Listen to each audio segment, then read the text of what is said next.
종합제TV 시청자 여러분 안녕하십니까. 박정희 대통령은 일기를 썼습니다. 그 일기를 박근혜 전 대통령이 보관하고 있었는데 그 중에 일부는 공개가 되었습니다. 저도 박근혜 씨로부터 그 몇 장을 받아서 제가 쓴 박정희 전기에 인용하기도 했습니다. 제가 며칠 전에 자료를 정리하다가 보니까 박정희 대통령 일기장 카피를 한 게 있어가지고 그걸 읽다가 새삼 느낀 바가 있어서 일기장에 적혀 있는 아주 중요한 대목을 제가 소개를 해드리려고 갖고 나왔습니다. 이거 복사본입니다. 1968년 12월 1일 일요일, 제목이 시 건설하는 아침이라고 썼습니다. 시라고 썼습니다. 이분이 시를 가끔 썼습니다.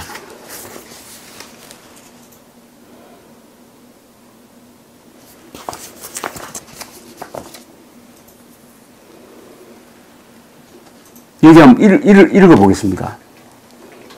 이게 신지 산문인지 읽어보시면은, 읽어드리면은 여러분들이 느끼십시오. 건설하는 아침. 일요일 이른 아침인데도 한마소리 요란하게 창가에 들리고 길 가는 사람마다 발걸음은 빠르기만 하다. 이강산 도처에서 건설과 생산과 또 생각하고 궁리하고 창조하는 인간의 이룩함이 물결치고 있다. 붉은 침략자를 무찌르기 위한 젊은이들의 눈동자가 휴전선 150마일에서 태백산 산봉우리에서 샛별처럼 반짝이고 날카롭게 응시한다. 이 거창한 대열에 너도 나도 우리 다같이 참여하여 위대한 나라, 위대한 역사를 창조하는 보람을 갖자. 부지런하고 상냥하고 마음씨 고운 슬기로운 이 결의에게 영광과 행복이 있으리. 메마른 산과 들과 마을에도 새로운 생기가 약동한다. 넓게 멀리 쭉쭉 뻗어나는 큰 길, 우뚝우뚝 솟는 공장, 물결처럼 달리는 차량, 모든 것이 움직이고 모든 것이 달린다. 그리고 앞으로 전진한다.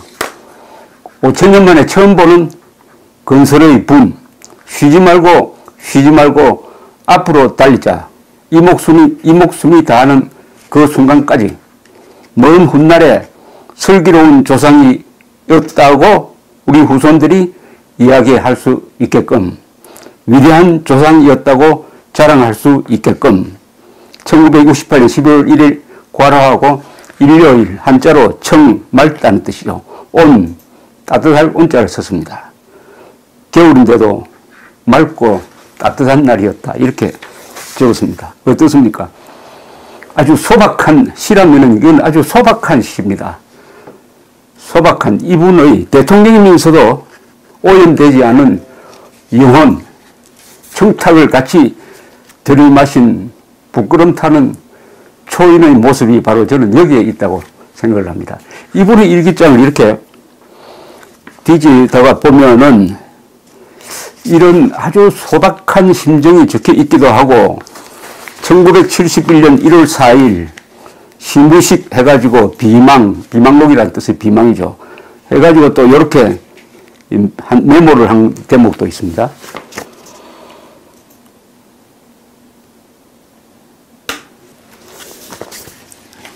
비망 제일 먼저 나오는 게 1971년 1월 4일 시무식 제1위 미군 일부 감축 문제와 한미 간 각서 내용에 대한 견해 조정 문제, 이렇게 안보 문제가 제일 먼저 나옵니다.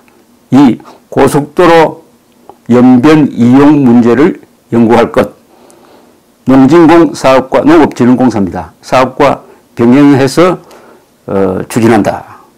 3. 서울 칸추리의 시민공원화 계획, 특수층 자녀 사병의 서울 자가 통근 문제, 뭐 이렇게 아주 구체적으로 쭉 1, 2, 3, 4, 5, 6, 7, 9, 10, 11 이렇게 넘어갑니다.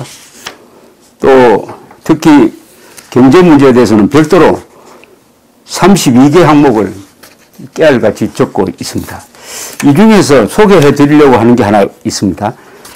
이것도 일기장에 적혀 있는 겁니다. 이분의 일기장은 시도 있고, 수상, 이게 에세이도 있고, 이처럼 비망록도 있고, 그리고 계획서도 있습니다. 바로 1971년 3월 1일 일기장에 적혀 있는 4대강 유역 개발 계획입니다.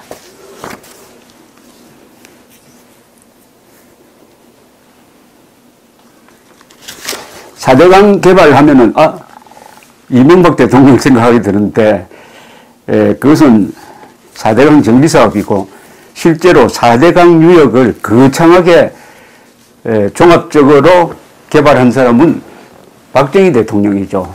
여러분들이 비행기를 타고, 이 국내선을 타고 갈 때 내려다보면 곳곳에 댐이 있고, 호수가 있고 하는 것을 보면서 참 스위스나 오스트리아 부럽지 않다는 생각이 드실 것입니다. 그런 광경을 새로 만들어 놓은 분이 박정희 대통령입니다. 박정희 대통령도 헬리콥터를 타고 수시를 한 다음에 이렇게 이야기를 했다고 합니다. 꼭 내가 그린 그림을 보는 것 같아 라고 했답니다. 그렇죠. 이 대한민국이라는 국토를 이렇게 깔끔하게 정비하고 산에 나무를 입히고 그리고 물을 담그고 한 사람이 박정희 대통령입니다. 그 핵심에 이 4대강 유역 개발 계획이란 것이 있었습니다. 여러분들 요사이 물 부족 국가라고 그럽니다. 한국이 물 부족 국가라고 그러는데 여러분들 세수하고 목욕할 때 물 아끼는 분 별로 많지 않으시죠? 그리고 제한급수 옛날에 말했지만 요새 없지 않습니까?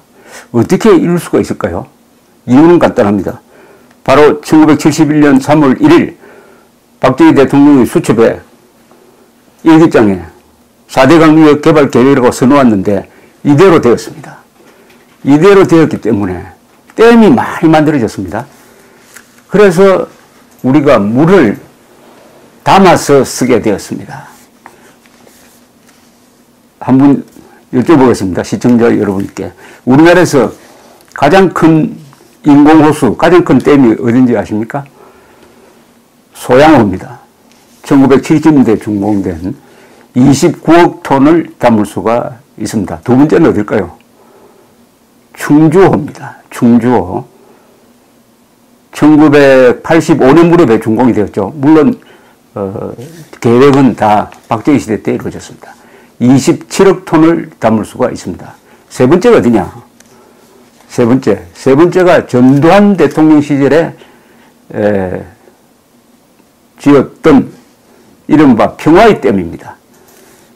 북한이 금강산 댐을 지어가지고 수공을 할지 모른다 해서 대형 댐을 만들었습니다. 말씀도 많았지만 필요했다는 것이 입증이 되었습니다.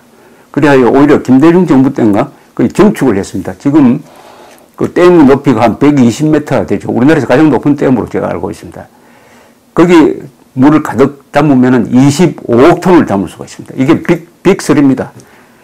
세계가 다 한강 속에 있죠. 소양호, 충주호, 그리고 평화의 댐. 네 번째가 어디냐? 금강의 본류를 막은 대청댐. 다섯 번째가 아마도 낙동강 상류의 안동댐일 겁니다. 이렇게 댐을 많이 만들으니까 여러 가지로 좋은 일들이 많이 일어났습니다. 우선 물 먹는 문제가 해결되죠. 농업용수, 공업용수. 그것만 해도 한국인의 삶을 이렇게 윤택하게 만들었습니다. 경제활동을 보장을 했어요. 이 4대강 유역 개발 사업이 그때 70년대, 80년대에 집행되지 않았으면은 아마 지금쯤은 댐 만드는 게 불가능했거나 돈이 너무나 많이 들어갔을 겁니다. 2000년 전후 해가지고 영월 근방에 동강에 댐을 만든다고 계획을 했다가 결국 반대운동에 부딪혀서 수포로 돌아가고 말았습니다. 언젠가는 후회할 때가 올 것이라는 이야기도 합니다. 전문가들은. 그처럼 70년대, 80년대 국가기관이 주도를 해가지고 토지를 수용하고 마을을 옮기고 말하자면 수몰지역이라는 말이 생기고 했지만은 결국은 우리는 4대강 유역에 댐을 만들어서 물을 담구어 놓는 데 성공함으로써 많은 이익을 보게 되었습니다. 그때 4대강 유역 개발 사업이 없었으면 지금 물 부족 국가가 되었을 뿐만 아니라 공장을 제대로 돌리지 못하게 됐을 겁니다. 그러면 경제활동이 안 되는 것이죠. 그런데 이 4대강 유역 개발 계획, 이걸 제가 한번 읽어드리겠습니다. 1971년 3월 1일 박정희 대통령의 일기장에 쓰여져 있는 4대강 유역 개발 계획의 재원이란 데 있습니다. 이분은 정책을 펼 때 항상 수치로서 말하고 수치로서 점검을 했습니다. 수치화되지 않으면 이분은 믿지 않았습니다. 그러니까 공허한 이야기 하지 말자. 항상 이분의 메모나 연설에는 수치가 등장합니다. 수치. 여기 또 4대강 유역 개발 재원 해가지고 나오는데 이렇게 깨알같이 수치가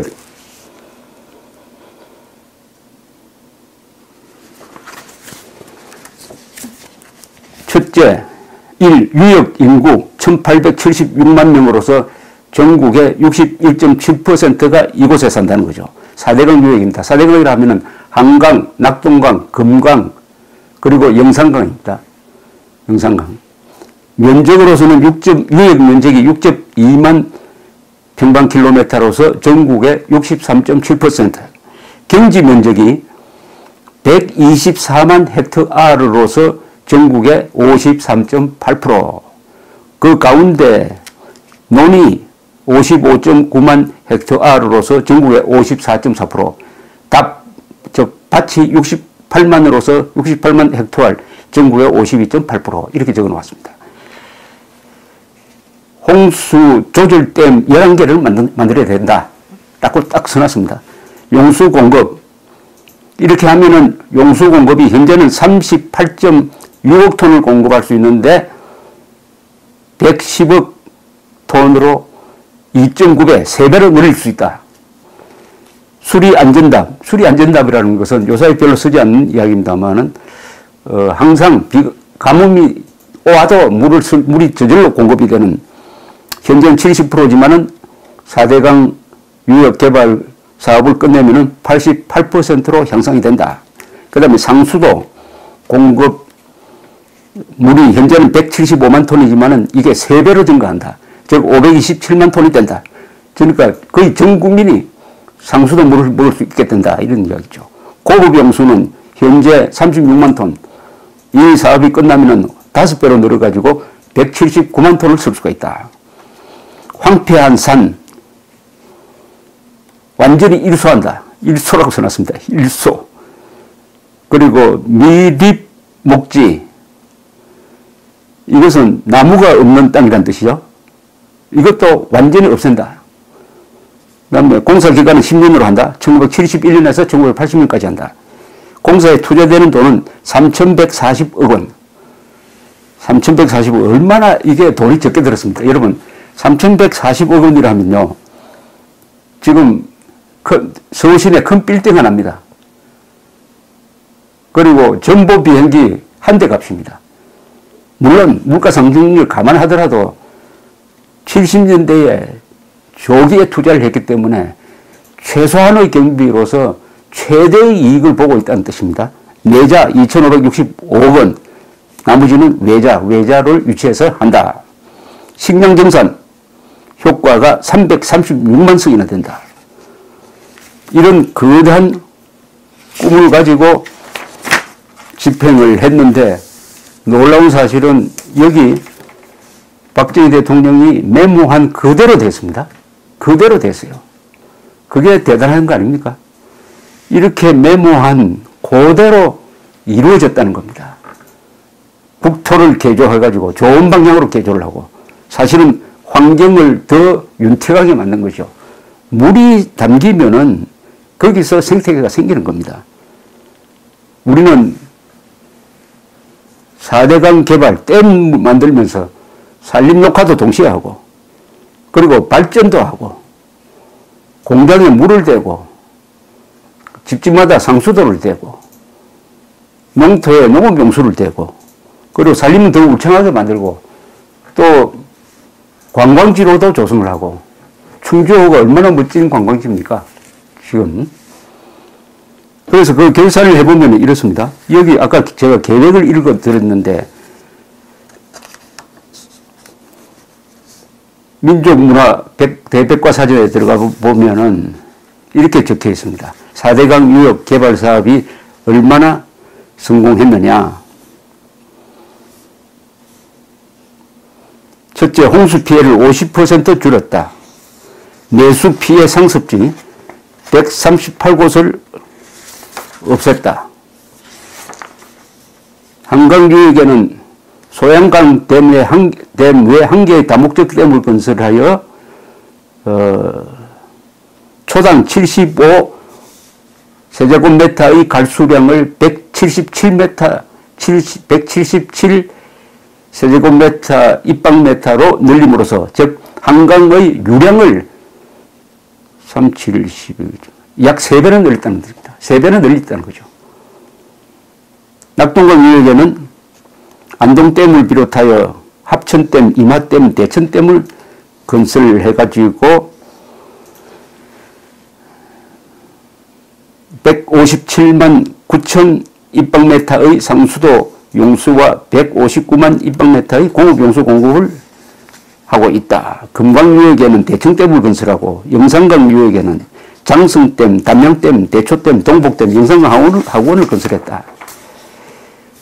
그리고 치산사업, 산에 살림을 입히는 작업도 동시에 추진을 해가지고 토사 유출을 방지하고 등등등 뭐 이렇게 했습니다. 다목적으로 했다는 이야기입니다. 결국 다목적으로 했다. 한강유역에는 소양강댐, 충주댐, 금강유역에는 대청댐, 낙동강유역에는 안동댐, 합천댐, 임하댐, 영산강유역에는 장성댐, 담양댐, 대초댐, 영산강 하구뚝, 섬진강유역에는 수어천댐, 낙동강유역에는 영천댐 등등이 건설되었다. 어떻습니까? 박정희 대통령은 이렇게 일을 성의 있게 한 사람입니다. 성의 있게 한 겁니다. 여기에 비해서 이명박 대통령이 추진한 4대강 사업은 어떻게 보면 박정희 대통령 시절에 못다한 것을 마무리한 거죠. 즉 하류에 강물이 흐르지 않는다. 상류에. 그러니까 쓰레기통이 되어버렸다. 이것을 다시 정비를 해가지고 상류에 낙동강 물이 담기도록 한 겁니다. 그 사업을 지금 문재인 정권 세력은 마치 이 자연을 파괴한 것처럼 거짓말하고 선동하고 해가지고 물을 담아놓은 보를 지금 열거나 해체하겠다고 이렇게 소동을 벌이고 있습니다. 완전히 이게 자연 파괴입니다. 물은 담겨 있어야 되죠. 보를 만들어서 물을 담궈 놓으니까 주변 생태계가 살아나고 경치도 근사한데 그걸 열면은 다시 오염이 심해지는 거 아닙니까? 물이 많이 넣으면 자연히 오염이 희석되지 않습니까? 그러나 왜 이렇게 보를 파괴하느냐 하는 것은 그게 이명박 대통령의 공이니까 이명박 대통령이 밉다고 이명박 대통령을 부정하기 위해서 4대강 보를 지금 파괴하는 거죠. 그러면은 똑같은 논리로 박정희 대통령 시절에 만든 소양강댐, 충주호댐, 충주댐은 안 부숩니까? 그것도 한번 부숴보시죠. 어떤 일이 벌어지는지. 4대강 유역 개발 사업은 한국인이 문명 생활을 할 수 있도록 만든 인프라입니다. 이게 바로 문명 건설입니다. 4대강 사업을 부정하고 보를 해체하겠다는 게 문명 파괴입니다. 그게 바로 야만입니다. 한국에서 좌익은 야만적 행동을 합니다. 한국에서 보수, 자유진영, 우파, 이승만, 박정희 노선을 이어받은 사람은 문명을 건설했습니다. 문명과 야만의 대결이 지금도 계속되고 있습니다. 감사합니다.